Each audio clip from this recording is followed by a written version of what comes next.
Topic is organisational structure. ठीक है, structure क्या होता है पहले तो ये पता होना चाहिए कि ऑर्गेनाइजिंग जब हम करते हैं, क्या करते हैं, ऑर्गेनाइजिंग, उसका रिजल्ट क्या है, ऑर्गेनाइजिंग का, किसका, ऑर्गेनाइजिंग का रिजल्ट क्या है, ऑर्गेनाइजेशनल स्ट्रक्चर। समझ गए, ऑर्गेनाइजिंग का रिजल्ट है ऑर्गेनाइजेशनल स्ट्रक्चर। ठीक है, बिल्कुल इजी है। अब सुनना, स्ट्रक्चर है क्या, स्ट्रक्चर एक फ्रेमवर्क है। ठीक है, ढांचा, बाउंड्रीज, फ्रेमवर्क, जिसके अंदर अंदर हम कोशिश करते हैं, एक ना बाउंड्रीज बना देते हैं, स्ट्रक्चर बनाते हैं। तो जैसे एक ऑर्गेनाइजेशन है, उसको पार्ट्स में बांट दिया, उन पार्ट्स की बाउंड्रीज बना दी, फ्रेमवर्क बना दिया कि इसके अंदर अंदर सारे टास्क परफॉर्म किए जाएंगे। ठीक है, जैसे ऑर्गेनाइजिंग करते हैं तो टोटल वर्क को स्मॉल पार्ट्स में बांट देते हैं ना, यस और नो, टोटल वर्क को स्मॉल पार्ट्स में बांट देते हैं। जैसे ये ऑर्गेनाइजिंग है, अब इसको मैंने पार्ट्स में बांट दिया है, तो ये जो पार्ट्स हैं ये क्या है, स्ट्रक्चर। एक तरह से ये पूरा जो बन गया इसको क्या बोल देते हैं, स्ट्रक्चर। क्लियर, तो स्ट्रक्चर है क्या, एक फ्रेमवर्क जिसके अंदर अंदर within which all managerial and non managerial task are perform. बस इतनी बात याद रखनी है, सारे मैनेजरियल और नॉन मैनेजरियल टास्क क्या किए जाते हैं, परफॉर्म किए जाते हैं। क्लियर, ये स्ट्रक्चर है। अब नॉर्मल मीनिंग हो गया स्ट्रक्चर का कि जिसके अंदर अंदर सारे काम किए जाते हैं, फ्रेमवर्क है। चलो ये तो हो गया। अब इसके बाद आपको स्ट्रक्चर के बारे में थोड़ा सा और समझना है। ठीक है, कि स्ट्रक्चर बनाया क्यों जाता है, ऐसे काम को बांट के हर एक डिपार्टमेंट बना के एक लिमिट बनाई जाती है, हर डिपार्टमेंट की बाउंड्री बनाई जाती है, ये क्यों बनाया जाता है, रीजन क्या है, नीड। तो उस केस में आपको क्या लिखना है, नीड के केस में, कि अगर 1 मार्क क्वेश्चन आ जाए या 3 मार्क कितना भी आ जाए तो आपको आना चाहिए कि स्ट्रक्चर की जरूरत क्यों पड़ी। तो यहाँ पे ये लिखना है कि जैसे जैसे ऑर्गेनाइजेशन का साइज बढ़ता है, नंबर ऑफ लेवल्स इंक्रीज हो जाती हैं, एम्प्लॉयज इंक्रीज हो जाते हैं, प्रोडक्ट इंक्रीज हो जाते हैं। जब सब कुछ इंक्रीज हो जाता है तो सब कुछ मैनेज कर पाना बहुत मुश्किल हो जाता है। तो सब इंक्रीज होने की वजह से हम हर चीज का क्या बना देते हैं, एक स्ट्रक्चर बना देते हैं। ठीक है, तो बड़ी सिंपल चीज है, ध्यान से सुनना कि ऑर्गेनाइजेशन स्ट्रक्चर की जरूरत क्यों क्रिएट हुई, ऑर्गेनाइजेशन का साइज बढ़ने लग गया, लेवल्स बढ़ने लग गई, डिपार्टमेंट्स बढ़ने लग गए, प्रोडक्ट्स बढ़ने लग गए, तो इसीलिए स्ट्रक्चर की जरूरत क्रिएट हुई। आगे समझ, तो नीड ऑफ ऑर्गेनाइजेशन स्ट्रक्चर क्या है कि ऑर्गेनाइजेशन के साइज बढ़ने की वजह से स्ट्रक्चर की जरूरत हुई। अगर नहीं बनाया स्ट्रक्चर तो सब मैस हो जाएगा, कोई भी काम अच्छे से नहीं हो पाएगा। क्लियर, इसके बाद है नीड के बाद कि स्ट्रक्चर के फायदे क्या है, स्ट्रक्चर क्या बेनिफिट्स देता है। ये तो जरूरत ही कि इसकी जरूरत क्यों है। अगला टॉपिक है बेनिफिट्स। ठीक है, कि स्ट्रक्चर हमें क्या क्या फायदे देता है, बेनिफिट्स देता है। सबसे पहली बात आपने जो लिखनी है, ये पीपल, वर्क और रिसोर्सेस, इन तीनों के बीच में रिलेशनशिप बताता है। किस किस के बीच में, पीपल, वर्क और रिसोर्सेस, जो लोग हैं और जो काम है और जो सामान है, इनके बीच में रिलेशनशिप, कि कौन सा बंदा कहाँ बैठ रहा है, क्या काम करेगा, किस रिसोर्स को यूज करेगा। अगर वो एक डिपार्टमेंट में बैठा है तो उसका क्या काम है, कौन पर्सन बैठा है और क्या वो रिसोर्सेज को यूज करने वाला है, ये रिलेशनशिप कौन बताता है, हमारा स्ट्रक्चर। सेकेंड फैक्ट जो है, ये स्ट्रक्चर हमें प्रॉफिटेबिलिटी करने में हेल्प करता है। प्रॉफिट जैसे हम करना चाहते हैं ऑर्गेनाइजेशन के अंदर, प्रॉफिट्स इंक्रीज करने में हेल्प, प्रॉफिटेबिलिटी। सुनना कि जब सब कुछ अरेंज होगा ना, हर चीज का एक फ्रेमवर्क बना होगा, तो प्रॉफिट्स इंक्रीज होने के चांसेस होंगे। ये सब इंक्रीज करने में हमें हेल्प करता है। और क्या बेनिफिट है, ह्यूमन मटेरियल रिसोर्सेज के बीच में अच्छा रिलेशनशिप बनाता है कि कौन से रिसोर्सेज का कहाँ पे कब और कैसे यूज करना है, ये भी स्ट्रक्चर हमें बता देता है। तो नो डाउट स्ट्रक्चर के बहुत सारे बेनिफिट्स हैं, तो उनमें से हमने ये 3 बेनिफिट्स डिस्कस कर लिए। समझ आ गया सबको, और स्मूथ फ्लो ऑफ कम्युनिकेशन हो जाता है, ये हो गया स्ट्रक्चर। इसके बाद जो है स्ट्रक्चर कितने तरह का है ये डिस्कस करते हैं। ठीक है, स्ट्रक्चर जो है 2 तरह का है, first functional, second divisional. Okay, ध्यान से सुनना। फ्रेमवर्क हमने दो तरीके का बनाया है, एक फंक्शनल और दूसरा डिविजनल। तो सभी समझो फंक्शनल स्ट्रक्चर कौन सा है, पहले ये समझ लो, फिर डिविजनल बताऊंगी। ठीक है, फंक्शनल स्ट्रक्चर वो स्ट्रक्चर जिसके अंदर हमेशा वन प्रोडक्ट रहेगा। क्या रहेगा? Single product. ठीक है, अगर प्रोडक्ट एक है, उस प्रोडक्ट की एक्टिविटीज तो बहुत सारी हो सकती है ना, मानते हो इस चीज को? प्रोडक्ट एक रहेगा, एक्टिविटीज डाइवर्सिफाइड रहेगी, डाइवर्सिफाइड एक्टिविटीज। अब बेटा खुद सोचो, स्ट्रक्चर है, ऑर्गेनाइजिंग है, ऑर्गेनाइजिंग का स्ट्रक्चर है, काम तो बटेगा। अब खुद सोचो, इसमें प्रोडक्ट एक ही है, तो क्या आप पूरी ऑर्गेनाइजेशन को प्रोडक्ट के बेसिस पे बांट सकते हो? नहीं बांट सकते ना, प्रोडक्ट तो सिंगल ही है। तो आपको टोटल ऑर्गेनाइजेशन, जैसे ये ऑर्गेनाइजेशन एक प्रोडक्ट बना रही है, क्या है product? Garments, suppose to be garments बना रही है। तो ये जो गारमेंट्स है, इसको आगे फर्दर कैसे बांटोगे आप? आगे फर्दर प्रोडक्ट्स तो है नहीं, और तो इसके अंदर डिवीजन होगी मेजर एक्टिविटीज के बेस पे, मेजर फंक्शंस के बेस पे। एक्टिविटीज बोल देगा, फंक्शंस बोल देगा। तो सीधी सीधी बात ये लिखनी है, फंक्शनल स्ट्रक्चर वो स्ट्रक्चर है जिसके अंदर डिवीजन की जाती है पूरी एंटरप्राइज की, पूरी एंटरप्राइज को पार्ट्स में बांट दिया जाता है, लेकिन हमेशा किसके बेसिस पे? एक्टिविटीज या फिर फंक्शंस के बेसिस पे। प्रोडक्ट क्या रहता है? सिंगल, एक प्रोडक्ट। तो प्रोडक्ट के बेसिस पे तो डिवीजन हो ही नहीं सकती। अब ये तो हो गया, चलो प्रोडक्ट सिंगल रहता है, डाइवर्सिफाइड एक्टिविटीज होती हैं, काम को बांट दिया जाता है। स्पेशलाइजेशन की बात करूं इसके अंदर, स्ट्रक्चर के अंदर, जैसे गारमेंट्स है, गारमेंट्स के आगे फर्दर 4 एक्टिविटीज बना दी। कैसे बांटा? Purchase department, production department, marketing department और सेलिंग डिपार्टमेंट। ठीक है, सुना, प्रोडक्शन, परचेज, मार्केटिंग, सेलिंग, ये 4 डिपार्टमेंट्स हैं। इन चारों के बेसिस पे क्या कर दी? डिवीजन, मतलब फंक्शंस के बेसिस पे डिवीजन कर दी। तो इसको कौन सा स्ट्रक्चर आप कंसीडर करोगे? Functional structure. ठीक है, बस ये मीनिंग है इसका। इतना समझ आया सबको? इतने मीनिंग के बाद अब कुछ कुछ एक्स्ट्रा बातें बताती हूँ मैं तुम्हें, सुनना सभी ध्यान से। मीनिंग लिखने के बाद वो पूछते हैं स्ट्रक्चर किस तरह की ऑर्गेनाइजेशन के लिए सूटेबल है। ठीक है, सूटेबिलिटी पूछ लेता है।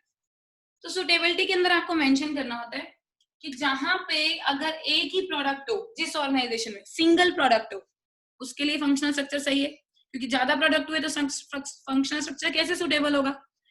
जहां पे एक्टिविटीज ज्यादा हो, प्रोडक्ट एक हो, बस उसकी एक्टिविटीज बहुत सारी हो, ताकि हम उसको बांट देगा पार्ट्स में, है ना? तो ये क्या हो गया? Diversified activities. जहां पे ऑर्गेनाइजेशन का साइज बहुत ज्यादा एक्सेस में लार्ज ना हो, नॉर्मल लार्ज हो या मीडियम, वहां पे स्ट्रक्चर चाहिए होता है लार्ज, नॉर्मल या फिर मीडियम, मीडियम साइज्ड ऑर्गेनाइजेशन। और जहां पे हाई डिग्री ऑफ स्पेशलाइजेशन चाहिए। अब ये स्पेशलाइजेशन क्या है? एक काम को कर करके क्या हो जाना? एक्सपर्ट। फंक्शनल स्ट्रक्चर में काम को बांटा जाता है इस तरह से, प्रोडक्शन, परचेज, मार्केटिंग, सेलिंग। इस स्ट्रक्चर के अंदर बेटा जो ये आगे फर्दर पार्ट्स बांटते हैं ना, हर पार्ट के ऊपर एक हेड बिठाया जाता है, एक एक्सपर्ट। परचेज, प्रोडक्शन के ऊपर एक एक्सपर्ट बिठाएंगे, प्रोडक्शन मैनेजर। परचेज के ऊपर परचेज मैनेजर, मार्केटिंग के ऊपर मार्केटिंग मैनेजर, सेलिंग के ऊपर सेलिंग मैनेजर। एक एक एक्सपर्ट बिठाया जाता है। अब अगर सपोज भी प्रोडक्शन के ऊपर एक हेड बैठे है ना, और वो सिर्फ प्रोडक्शन करेगा, तो उससे स्पेशलाइजेशन का एडवांटेज मिलेगा कि नहीं? मिलेगा ना। तो प्रोडक्शन जो है सिर्फ एक बंदा कर रहा है, और उसको कर करके उसमें क्या हो जाएगा? वो स्पेशलिस्ट, एक्सपर्ट हो जाएगा, तो हमें बेनिफिट ऑफ स्पेशलाइजेशन मिलेगा। परचेज वाला परचेजिंग कर करके एक्सपर्ट हो जाएगा, स्पेशलाइजेशन का एडवांटेज मिलेगा। तो सिर्फ एक पार्ट के ऊपर बंदा बिठाया जाता है इसमें, सिर्फ एक, कि सिर्फ एक बंदे को सिर्फ प्रोडक्शन करनी है, परचेजिंग, मार्केटिंग, सेलिंग कुछ नहीं देखना। ठीक है, परचेज वाले को परचेजिंग करनी है, बाकी कुछ नहीं देखना। तो इससे स्पेशलाइजेशन बहुत आसानी से मिलती है। एक चीज याद कर लो, ठीक है। अब याद रखो इसके अंदर स्पेशलाइजेशन मिलती है स्ट्रक्चर के अंदर, फंक्शनल के अंदर, नो डाउट आप लिख सकते हैं, एक्सपर्ट हो जाता है एक पर्सन। अब या तो अकेला स्पेशलाइजेशन लिखा हुआ भी दे देता है कि बेनिफिट ऑफ स्पेशलाइजेशन किसमें मिलता है बताओ, तो हम कह देते हैं फंक्शनल स्ट्रक्चर में। यहाँ कई बार स्पेशलाइजेशन के दो नाम यूज कर लेता है वो, कभी कह देगा ऑक्यूपेशनल स्पेशलाइजेशन, ठीक है, और कभी कह देगा कौन सी, ऑक्यूपेशनल के अलावा कौन सी, वर्क स्पेशलाइजेशन या फंक्शनल स्पेशलाइजेशन लिखो। ऑक्यूपेशन में तो वर्क आएगा, फंक्शनल स्पेशलाइजेशन। ये दोनों तरह की स्पेशलाइजेशन बोल देता है कई बार। ऑक्यूपेशन मतलब जो काम दिया गया, काम, उससे रिलेटेड स्पेशलाइजेशन। अब काम क्या दिया गया, खुद सोचो, प्रोडक्शन वाले को प्रोडक्शन करने की वर्क दिया गया उसको, तो वो प्रोडक्शन कर करके एक्सपर्ट होएगा, तो ऑक्यूपेशन अपनी प्रोडक्शन से रिलेटेड एक्सपर्ट हुआ है ना वो। परचेज वाला परचेज कर करके हुआ है, तो वो अपने ऑक्यूपेशन से रिलेटेड या अपने फंक्शन के अकॉर्डिंग। तो ऑक्यूपेशनल या फंक्शनल स्पेशलाइजेशन कई बार बोल देते हैं, कई बार अकेला स्पेशलाइजेशन भी बोल देते हैं, तो फंक्शनल स्ट्रक्चर ही होता है।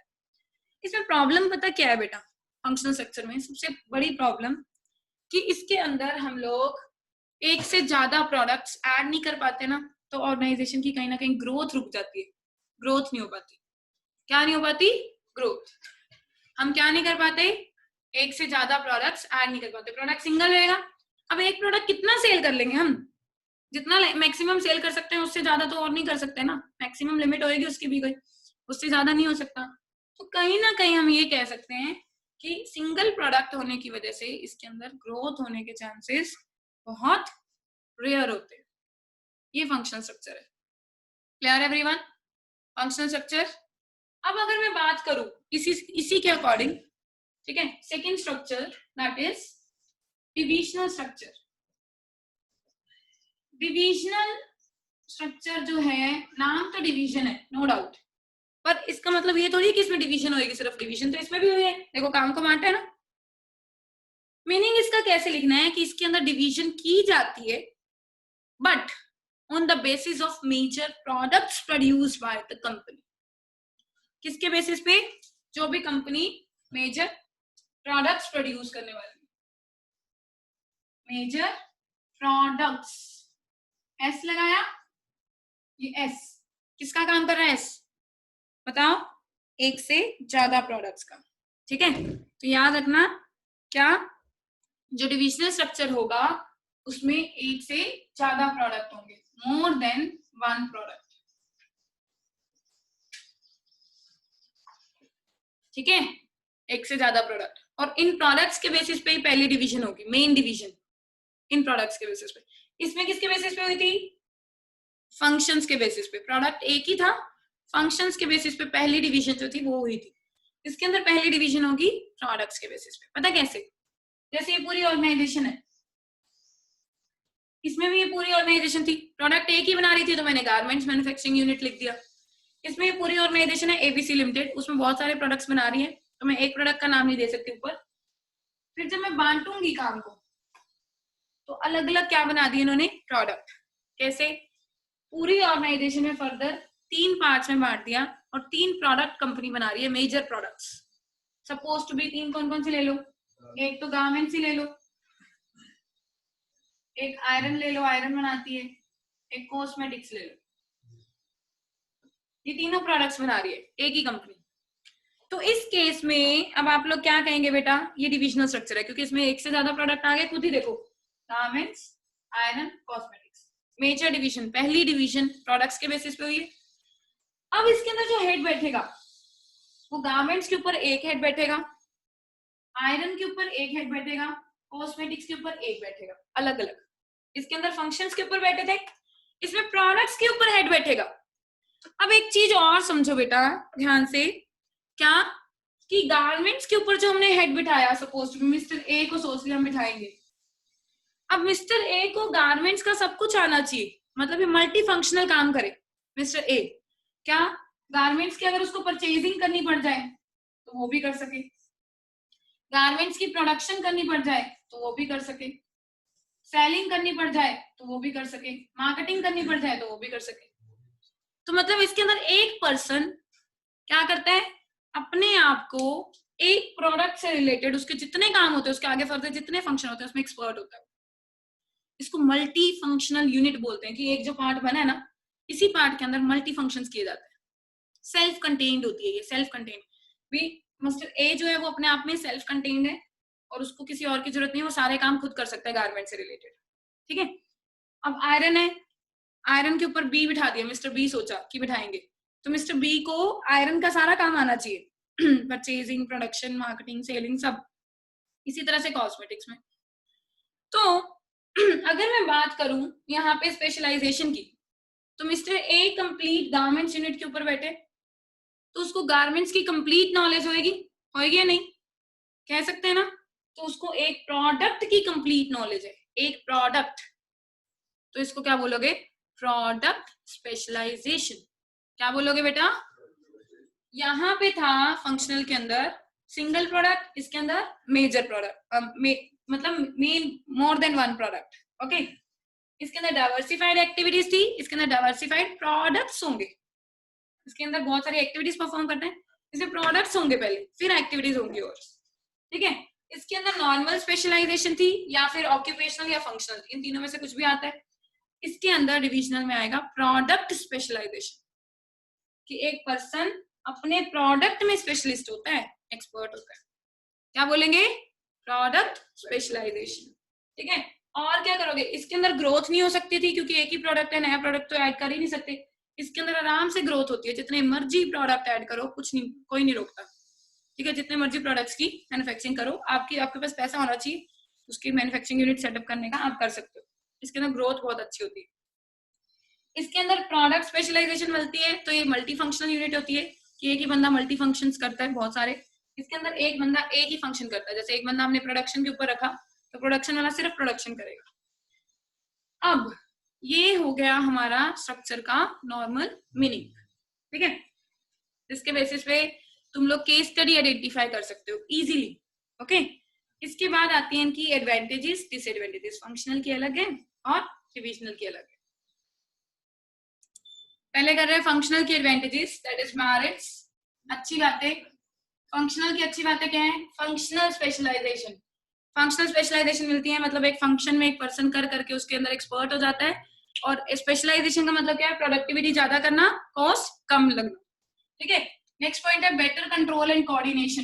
बेटर कंट्रोल का मतलब क्या होता है कि एक पर्टिकुलर पर्सन एक ही काम को संभाल रहा है अच्छे से, सिर्फ एक फंक्शन को, तो अच्छे से कंट्रोल कर पाएगा ना, उसके ऊपर ज्यादा बर्डन नहीं है, ओवर बर्डन नहीं है, तो अच्छे से कंट्रोल बन पाता है। कोऑर्डिनेशन तो बेटा ये दो तरफा है, मेरिट में लिख देंगे है, डीमेरिट में लिख देंगे नहीं है। मेरिट में कैसे लिख देंगे कोऑर्डिनेशन, की एक ही प्रोडक्ट होता है, सारे एक दूसरे जितने भी डिपार्टमेंट्स हैं वो सारे, जैसे परचेज वाला परचेजिंग प्रोडक्शन के अकॉर्डिंग करता है, प्रोडक्शन वाला प्रोडक्शन सेलिंग के अकॉर्डिंग करता है, सेलिंग वाला जो है एडवर्टीजमेंट अपने अकॉर्डिंग करवाता है। तो ये जो हो गया कोऑर्डिनेशन। बट ये बात अभी मैं यहाँ पे बोल रही हूँ कि होता है, बाद में डीमेरिट में बोलूंगी कि नहीं होता। ठीक है, रीजन बताऊंगी उसमें। तो बेटर कंट्रोल एंड कोऑर्डिनेशन, ये दोनों में अच्छा कंट्रोल बना रहता है और कोऑर्डिनेशन होता है फंक्शनल स्ट्रक्चर में। प्रॉपर अटेंशन, इसके अंदर एक सिंगल प्रोडक्ट होता है, उसकी तरफ कंप्लीट ध्यान देना होता है। अब उसके अंदर फर्दर डिपार्टमेंट्स बनाए जाते हैं, परचेज डिपार्टमेंट, प्रोडक्शन, मार्केटिंग। अब वो सिंगल डिपार्टमेंट के ऊपर एक बंदे को ध्यान देना होता है, क्योंकि हम लोग उस डिपार्टमेंट्स के ऊपर हेड बिठाते हैं ना, तो परचेज वाला परचेजिंग के ऊपर कंप्लीटली काम करेगा। तो उससे क्या होगी, प्रॉपर अटेंशन बनी रहती है ऑर्गेनाइजेशन की तरफ। प्रॉपर अटेंशन मतलब प्रॉपर ध्यान दे पाते हैं हम लोग। ठीक है, फैसिलिटेट्स ट्रेनिंग। बेटा अब परचेज वाले को सिर्फ परचेजिंग सिखानी है, ठीक है, कैसे करनी है, प्रोडक्शन वाले को सिर्फ प्रोडक्शन सिखानी है कि कैसे करनी है, तो उससे ट्रेनिंग वगैरह क्या हो जाएगी, देनी आसान हो जाएगी। ठीक है, कि थोड़ा सा काम ही सिखाना है तो इजीली दी जाएगी। एफिशिएंसी बढ़ जाती है, भी वही इसके अंदर ये चीज लिख सकते हो, स्पेशलाइजेशन वाली बात, कि एक ही काम को कर करके पर्सन एक्सपर्ट हो जाता है, तो प्रोडक्शन ज्यादा करता है, कॉस्ट क्या लेता है, कम लेता है। मिनिमाइज कॉस्ट, वही चीज कि जब एक्सपर्ट हो गए तो कॉस्ट कम हो जाएगी। रिपीट कर रहा है, केस स्टडी नहीं आएगी इसके ऊपर कि आइडेंटिफाई करो मेरिट्स, सीधा सीधा पूछेगा स्ट्रक्चर कौन सा लग रहा है और कोई भी 3-4 मेरिट लिख दो, जो ऊपर से रिलेट करें उससे रिलेटेड लिख दो, चाहे कोई दिक्कत नहीं है। आगे समझ। अभी बात करें डिविजनल की मेरिट्स की। डिविजनल स्ट्रक्चर में क्या मेरिट्स हैं, प्रोडक्ट स्पेशलाइजेशन। प्रोडक्ट स्पेशलाइजेशन मतलब कि इसके अंदर मेजर डिवीजन प्रोडक्ट्स के बेसिस पे होती है। एक प्रोडक्ट के ऊपर एक बंदा बिठाया जाता है, एक हेड बिठाया जाता है, तो वो पूरे प्रोडक्ट को अच्छे से संभालता है, उसकी परचेज भी, प्रोडक्शन भी, मार्केटिंग, सेलिंग, सब कुछ संभालता है। तो उससे हमें क्या मिलती है? प्रोडक्ट स्पेशलाइजेशन मिलती है, क्योंकि वो कंप्लीटली एक प्रोडक्ट के अंदर क्या हो जाता है? एक्सपर्ट हो जाता है। ग्रेटर अकाउंटेबिलिटी, इसमें जवाब इजिली मांगा जा सकता है। कैसे? क्योंकि अगर हम बात करें कि हमने गारमेंट्स के ऊपर मिस्टर ए को बिठा दिया, तो हम आराम से पता कर सकते हैं कि गारमेंट्स की सेल कितनी हुई, इसका सेपरेट प्रॉफिट सेंटर बना सकते हैं। तो जब सेपरेट प्रॉफिट सेंटर बन गया, सेपरेटली पता चल गया कि गारमेंट की सेल इतनी ही हुई है, तो आप जाके उससे पूछ सकते हैं ना कि क्या बात भाई, क्योंकि गारमेंट्स के ऊपर एक हेड बिठाया हमने, उससे जाके आंसरेबल आंसर मांग सकते हैं ना। क्या मांग सकते हैं आंसर? कि बता क्यों सेल नहीं हुई, है ना?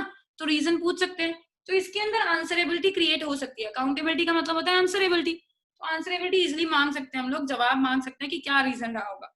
लेकिन उसके अंदर फंक्शनल में आंसर नहीं मांग सकते, क्योंकि हमने हेड्स बिठाए हैं परचेज के ऊपर, प्रोडक्शन के ऊपर, मार्केटिंग के ऊपर। इसके अंदर फंक्शनल में इसमें क्या होता है कि परचेज वाला कहेगा मैंने परचेज अच्छी से करी थी, प्रोडक्शन वाले ने प्रोडक्शन अच्छे से नहीं करी होगी, मेरी क्या गलती है, तो एक दूसरे के ऊपर बात डाल देंगे। लेकिन इसके ऊपर तो गारमेंट्स के ऊपर हेड बिठाया ना, तो गारमेंट्स वाले को जवाब देना पड़ेगा, चाहे वो अपने अंडर कितने बंदे रखे, लेकिन जवाब तो उसको ही देना पड़ेगा। फ्लेक्सिबिलिटी, फ्लेक्सिबिलिटी मतलब चेंजेस, इसके अंदर इजीली चेंजेस को अडॉप्ट किया जा सकता है। जो भी नए नए चेंजेस आते रहते हैं, जैसे कैसे ग्रोथ करनी है, नया प्रोडक्ट ऐड करना है, तो वो इजीली आप फ्लेक्सिबल है, कोई भी नया प्रोडक्ट ऐड कर सकते हो, ग्रोथ कर सकते हो, कोई नया कुछ नया करना चाहते हो, क्रिएटिव करना चाहते हो, वो भी कर सकते हो।